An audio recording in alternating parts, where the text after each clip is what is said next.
वृश्चिक लगन वालों के लिए हम बात करेंगे और देखेंगे अगस्त का जो अभी महीना स्टार्ट होने वाला है ये आपके लिए किस प्रकार से रहेगा और इस मंथ को आप कैसे प्लान कर सकते हो।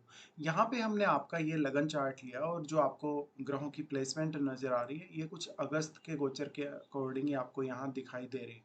यहाँ पे जो ग्रहों की प्लेसमेंट है ये मंथ के मध्य में चेंज भी हो सकती है ग्रहों के गोचर के अकॉर्डिंग।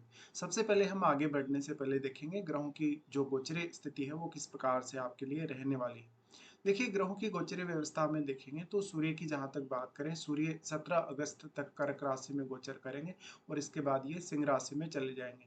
बुध का गोचर देखा जाएगा तो बुध 10 अगस्त तक कर्क में वक्री रहेंगे, फिर 23 अगस्त को ये सिंह राशि में प्रवेश कर जाएंगे। शुक्र 21 अगस्त तक मिथुन राशि में रहने के बाद ये कर्क राशि में प्रवेश करेंगे, मंगल कन्या में रहेंगे और बृहस्पति मिथुन राशि में। और साथ में अब शनि मीन राशि में वक्री हैं इस मंथ में। चंद्रमा 1 अगस्त को आपको तुला राशि में देखने को मिलेंगे। वहीं राहु और केतु के गोचर में फिलहाल अब कोई बदलाव नहीं है, राहु कुंभ राशि में गोचर करते दिखेंगे और केतु आपको सिंह राशि में गोचर करते दिखेंगे। तो ये गोचरीय स्थितियां हैं। इसके बाद अब हम देख लेते हैं वास्तव में इसका जो प्रभाव है वो आपके लिए किस प्रकार का रहने वाला है। देखिए सबसे पहले लग्नेश की चर्चा करते हैं। लग्नेश आपके मंगल है और मंगल आपके लाभ स्थान में जा रहे हैं इस मंथ में। तो लाभ स्थान में जा रहे हैं तो आप ये निश्चित तौर पे एक्सपेक्ट कर सकते हो कि आपको इस मंथ में इनकम होगी। यानी बहुत सारे इनकम के साधन ना भी हो तो भी आपके लिए कहीं ना कहीं इनकम का आपका कोई ना कोई साधन बन ही जाएगा।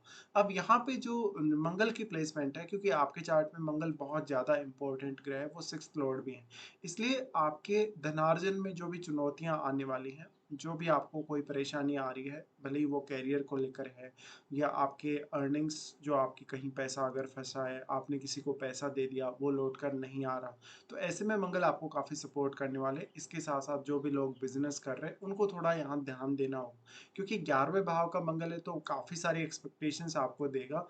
लेकिन यहाँ पर आपको अपना व्यवहार सुधारना होगा। मंगल आपके चार्ट में छठे घर के स्वामी होने की वजह से कहीं ना कहीं इस प्रकार की जो भी परेशानियां आपको आ रही हैं पैसे से रिलेटेड उनको दूर करने की कोशिश करेंगे। और मंगल यहाँ से फिर आपकी दृष्टि डालते हैं सेकंड हाउस पर। सेकंड हाउस पर दृष्टि डालें तो ये वाणी में काफ़ी ज़्यादा एग्रेशन दे सकते हैं, परिवार के साथ भी थोड़े बहुत मतभेद दे सकते हैं, लेकिन अर्निंग्स के लिए काफ़ी अच्छा समय आपके लिए रहेगा। तो इस समय आपको या तो कोई नया इनकम सोर्स मिल सकता है या आपके पास जो भी सोर्स ऑलरेडी अवेलेबल है उन्हीं से आपको इनकम होगी। मंगल यहाँ क्योंकि 11वें घर में होने से आपके साथ जुड़े लोगों के साथ आपके संबंध बहुत ही ज़्यादा मैटर करते हैं, इसलिए आपको हर किसी को प्रायोरिटी देनी पड़ सकती है। मंगल यहाँ से फिर प्रभावित कर रहे हैं आपके पंचम भाव को और आपके सिक्स्थ हाउस को भी। तो यहाँ पंचम भाव पर जब वो प्रभाव डाल रहे हैं, यहाँ शनि अब ऑलरेडी वक्री कंडीशन में है, तो यहाँ आपको कोई विशेष नुकसान नहीं होने वाला। लेकिन आप लॉटरी सट्टा वगैरह अगर ऐसा कुछ करते हो तो काफ़ी सावधानी आपको बरतनी पड़ेगी। इसके साथ साथ थोड़े बहुत संतान के साथ भी आपके रिलेशंस खराब रह सकते हैं। उसके बाद मंगल यहाँ से दृष्टि डाल रहे हैं कहीं ना कहीं सिक्स्थ हाउस पे, तो यहाँ वो जब पंचम पे दृष्टि डाल रहे हैं तो ऐसी कंडीशन में आपको काफ़ी क्विक डिसीजन लेने के लिए प्रेरित कर रहे हैं। दूसरी तरफ यहाँ वो आपको काफ़ी ज़्यादा प्रोटेक्ट कर देंगे अब। तो छठे भाव से संबंधित किसी भी प्रकार की समस्या है, आपने अगर कोई कर्ज वगैरह ले रखा है, लोन वगैरह ले रखा है, या मान लो किसी को आपने उधार पैसा दे रखा है वो पैसा लौट के नहीं आ रहा, आपके बॉस से आपको परेशानी है, कलीग से आपको परेशानी है, तो उसमें भी मंगल का बहुत इंपॉर्टेंट रोल रहेगा। उसके बाद हम यहाँ देखते हैं बृहस्पति को। बृहस्पति सेकंड हाउस के लॉर्ड और आपके पांचवें भाव के भी वो स्वामी होकर चार्ट में वो गोचर कर रहे हैं अष्टम में। देखिए अष्टम का गुरु है तो आपको अष्टम से रिलेटेड जो मामले हैं उनका काफी ज्यादा ज्ञान गुरु बढ़ाएगा। ये आपकी संतान के लिए उतनी अच्छी स्थिति नहीं है, भले ही पंचम में शनि अभी वक्री कंडीशन में चल रहे हैं तो आपको इतना ज्यादा परेशान नहीं करेंगे, लेकिन फिर भी आपको यहाँ संतान को लेकर थोड़ा ज्यादा अलर्ट रहना होगा। गुरु इस प्रकार का है तो ये इंट्यूशन के लिए बहुत ज़्यादा अच्छा है। आप अगर 8वें भाव से संबंधित ही कोई काम कर रहे हैं या 8वें भाव से संबंधित मान लो कोई बिजनेस कर रहे हैं या आपका कोई 8वें भाव से रिलेटेड किसी भी प्रकार का प्रोफेशन भी है, तो गुरु यहाँ आपका काफ़ी ज़्यादा साथ देने वाले हैं। ऐसे में 8वें भाव को जानने में आपको काफ़ी ज़्यादा मदद मिल सकेगी। गुरु आपके चार्ट में सेकंड लॉर्ड है। सेकंड लॉर्ड होने की वजह से यहाँ पर आपको वाणी में कहीं ना कहीं गुरु का जो इम्पोर्टेंस है वो नजर आएगा। आप ज्यादातर दूसरे लोगों को एडवाइस देते नजर आएंगे या दूसरे लोगों की कमियां निकालते हुए नजर आएंगे। अब क्योंकि आपका मंगल का लगन है, मंगल का लगन होने की वजह से आप काफी ज्यादा कंपटीशन भी दूसरों से रख सकते हैं। गुरु यहाँ प्लेस्ड है तो ये आपके वैवाहिक सुख को उतना ज़्यादा अच्छा नहीं दिखाते, लेकिन आपका जो पार्टनर होगा, पार्टनर के साथ आपकी अंडरस्टैंडिंग को काफ़ी बेटर दिखाते हैं और उनकी फैमिली के साथ भी आपके रिलेशंस को काफ़ी बेटर दिखाते हैं। इसके साथ-साथ यहाँ शुक्र युति कर रहे हैं, तो आपको उनकी तरफ से भी कुछ धन लाभ मिल सकता है। उसके बाद गुरु अगर देखा जाए दृष्टि के हिसाब से तो यहाँ आपके 12वें भाव को एस्पेक्ट करेंगे। 12वें भाव को एस्पेक्ट करें तो आप अपने किसी प्रोफेशन या किसी बिजनेस की वजह से अगर फॉरेन से कनेक्टेड होते हैं या फॉरेन जाना चाहते हैं या इवन सेटल होना चाहते हैं तो विचार कर सकते हैं। साथ ही 12वां और 8वां भाव यहाँ कनेक्ट हो रहे हैं, तो 8वें भाव के किसी भी पर्पज के लिए आप विदेश यात्रा कर सकते हो। इसके साथ-साथ फिर गुरु अपने ही भाव पे दृष्टि डालें तो यहाँ वो आपको काफ़ी ज़्यादा प्रोटेक्ट करेंगे। दूसरी तरफ आपको इनकम को लेके बहुत सारे आइडियाज़ देंगे। अब अपनी जो लाइफ़ है, अपनी फैमिली लाइफ़ और अपनी अर्निंग ग्रोथ उसको सँभालने में काफ़ी ज़्यादा सक्षम रहेंगे। यहाँ पे गुरु का प्रभाव पड़ रहा है तो ये दूसरों को गाइड करने, दूसरों को इंस्पायर करने के मामले में भी बहुत अच्छा रहेगा। लेकिन क्योंकि आप काफ़ी ज़्यादा एग्रेसिव हो सकते हैं, यहाँ मंगल का भी दृष्टि है, इसलिए थोड़ा आपको सावधानी रखनी होगी। उसके बाद फिर आपके लिए सबसे ज़्यादा मैटर करेगा दूसरे भाव में बैठा हुआ ग्रह।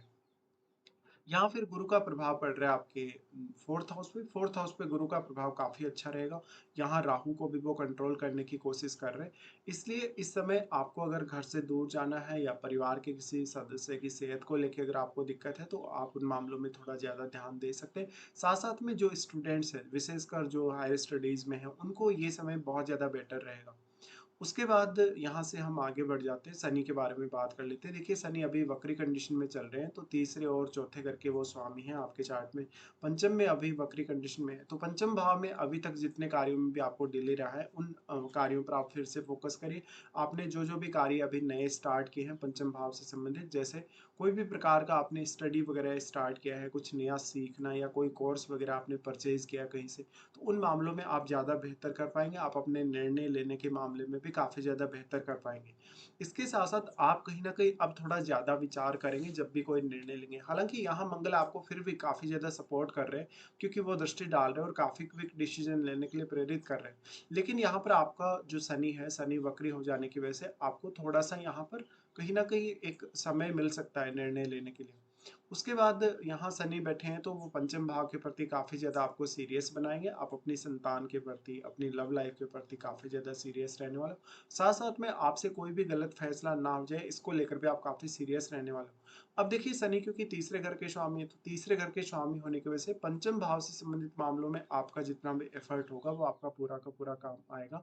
साथ में आपको पंचम भाव से किसी भी प्रकार की एक्सपेक्टेशन है, उनमें भी आपको काफ़ी बेहतर रिज़ल्ट दिखेंगे।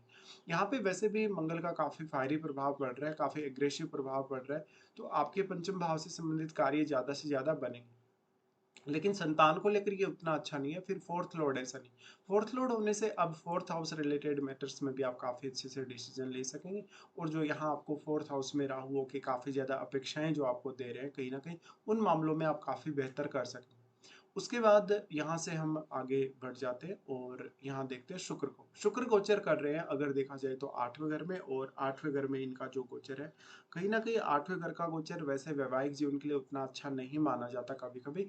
अगर आपका नया मैरिज होने वाला है आगे चलकर, या कहीं न कहीं आपका नया-नया मैरिज ही है फिलहाल, तो आपको पार्टनर को थोड़ा ज़्यादा समय देना होगा। हालाँकि इस प्रकार का शुक्र आपको आपके पार्टनर के थ्रू और उनकी फैमिली के थ्रू काफ़ी फ़ायदा करवा सकता है। साथ-साथ में आपको कुछ नया सीखने को भी मिल सकता है। शुक्र यहाँ पे क्योंकि 12वें घर के स्वामी हैं और वो यहाँ 8वें में गोचर कर रहे हैं, तो यहाँ वो 7वें के भी स्वामी। ऐसे में कहीं न कहीं आपको पार्टनर की फैमिली काफ़ी ज़्यादा सपोर्ट कर सकती है धन संपत्ति और अन्य मामलों में। तो यहाँ पे आपका अगर रिलेशनशिप बेटर नहीं था, अगर रिलेशनशिप को लेके कुछ दिक्कत थी, इवन पार्टनर के साथ भी और उनकी फैमिली के साथ भी, तो वो काफ़ी बेटर होगा। शुक्र यहाँ से आपके प्रभाव डाल रहे हैं गुरु के साथ ही बैठ के आपके 2nd हाउस में। तो ये आपके आर्थिक मामलों में काफ़ी आपको बेहतर सहयोग देगा। वैसे गुरु तो बहुत ज़्यादा धन लग्ज़री को सपोर्ट नहीं करते, हालाँकि वेल्थ एक्युमुलेशन को गुरु काफ़ी सपोर्ट करते हैं। तो इस बात की संभावना अब बहुत बढ़ गई क्योंकि दोनों की ही दृष्टि यहाँ आ रही है। तो आप अपनी फैमिली रिलेटेड मामलों में काफ़ी बेहतर फैसला ले सकेंगे। उसके बाद यहाँ अगर शुक्र का गोचर देखा जाए, तो शुक्र उसके बाद यहाँ से कर्क राशि में प्रवेश कर जाएँगे। लगभग 21 अगस्त तक ही शुक्र यहाँ गोचर कर रहे हैं, और कर्क में जाने के बाद इनकी जो पोज़ीशन होगी वो और भी आपके लिए ज़्यादा बेहतर हो जाएगी। उसके बाद हम आगे देख लेते हैं बुध को। बुध का गोचर देखा जाएगा तो बुध फिलहाल आपके 8वें घर के स्वामी और आपके 11वें घर के स्वामी होकर 9वें भाव में गोचर कर रहे हैं।